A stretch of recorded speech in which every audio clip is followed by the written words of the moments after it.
1800 hours Pakistan Standard Time. Assalamu alaikum. This is Radio Pakistan. The news read by Daman Zaman. The headlines. The Prime Minister has felicitated the Khyber Pakhtunkhwa government for providing free of cost treatment to over 250,000 patients under the Sehat Card Plus program. The federal government has decided to launch Kamyab Pakistan program to uplift the poor segments of the society.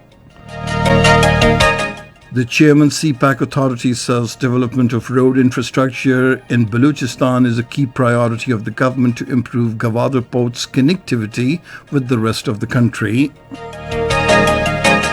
Pakistan has called for urgent global support to enable middle-income countries deal with the challenges in the way of achieving sustainable development goals.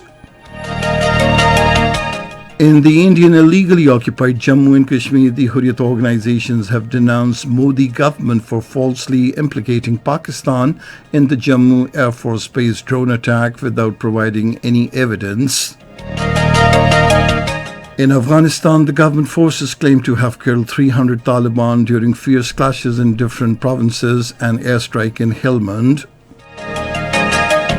And now the news in detail. Prime Minister Imran Khan has felicitated the Khyber Pakhtunkhwa government for providing free of cost treatment to over 250,000 patients under the Sehat Card Plus program. In a tweet today, he said, "We are moving towards a Pakistan envisioned by our founding fathers, the Quaid-e-Azam Muhammad Ali Jinnah and Allama Dr. Muhammad Iqbal." The government has decided to launch Kamyab Pakistan program during the current month to uplift the poor segments of the society. A decision to this effect was taken at a meeting chaired by the Finance Minister Shaukat Tareen in Islamabad today.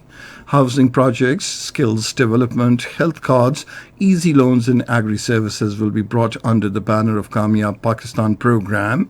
Speaking on the occasion, the Finance Minister said the government has allocated billions of rupees for the project, under which interest-free loans up to 500,000 rupees will be given to 4 million poor households. Shaukat Tareen said farmers will also be given interest-free loans under this program.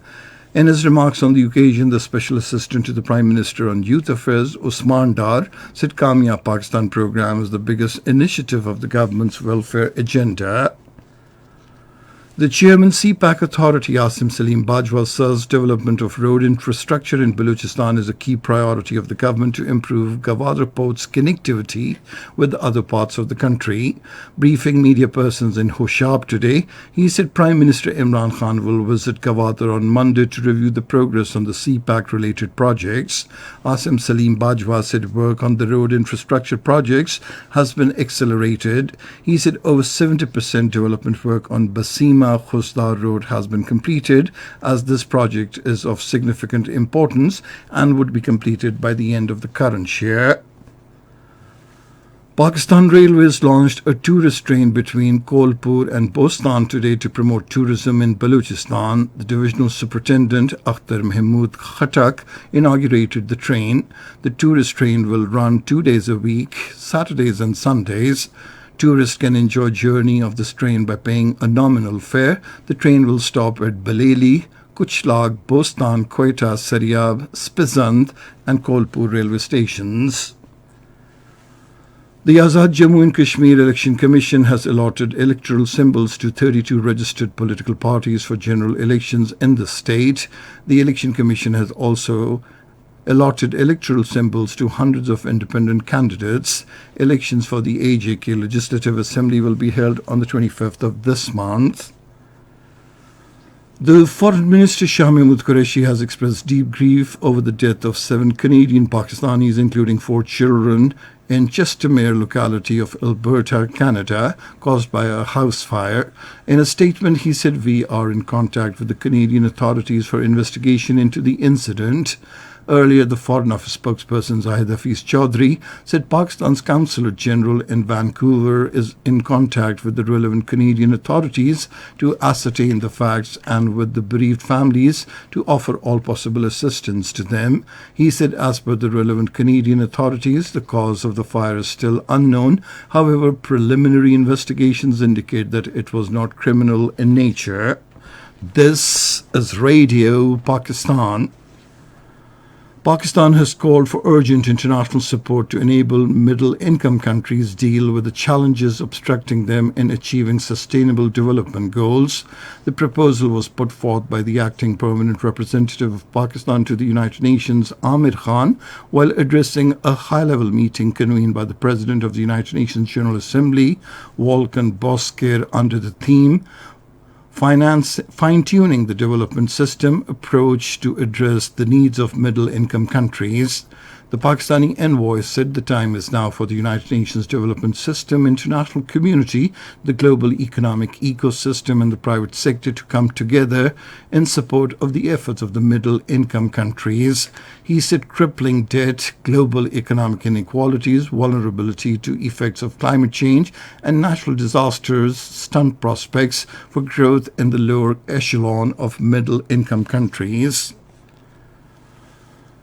Pakistan will participate in the Expo 2020 Dubai beginning on the 1st of October this year. Pakistan will present itself under the theme The Hidden Treasure. Pakistani pavilion will aim at promoting investment, trade and tourism in the country. The pavilion will serve as a hub of business opportunities, allowing Pakistani business community to network with the international markets and investors. In the Indian illegally occupied Jammu and Kashmir, the All Parties Hurriyat Conference has appealed to the people of the territory and the world to observe Martyrs' Week from the 6th to the 13th of this month. The APHC has issued a calendar containing various programs to be observed in connection with the Martyrs' Week. As per the calendar, 8th of July will be observed as Resistance Day to mark the 5th martyrdom anniversary of popular youth leader Burhan Muzaffar Wani and his associates, and 13th of July shall be observed as Martyrs' Day. The All Parties Hurriyat Conference has called for complete shutdown in the Indian illegally occupied Jammu and Kashmir on these days. Tehreek-e-Wahdat-e-Islami and Jammu and Kashmir Young Men's League in the statements denounced the Modi-led fascist Indian government for falsely implicating Pakistan in the Jammu Air Force Base drone attack and levelling allegations against it without providing any evidence. In Afghanistan, 300 Taliban were killed in fighting with the government forces across several provinces of Afghanistan. The Afghan Ministry of Defense said scores were killed in airstrikes, including a pre-dawn assault today in the southern province of Helmand, where the Taliban and the government troops are engaged in fierce battle. The Taliban rejected the government's claims. The Taliban have captured 8 more districts of northeastern Badakhshan in the past 24 hours. Meanwhile, the United States has announced it would finish withdrawing its troops from the country by the end of August. The Arab coalition has foiled 2 separate attacks by a Houthi militia targeting Hodeidah port in Yemen and the kingdom. The Arab coalition spokesman said it destroyed 2 booby-trapped boats off the coast of Hodeidah port in Yemen before the Houthis carried out their operation. The Arab coalition forces has also intercepted a hostile air projectile launched by the Houthi militia targeting the kingdom. The United Nations has warned of severe humanitarian crisis as more than 400,000 people are suffering from famine in Tigray region, Ethiopia. Acting United Nations aid chief told the first public meeting of the United Nations Security Council that the humanitarian situation in Tigray has worsened dramatically in recent weeks and 33,000 children are severely malnourished.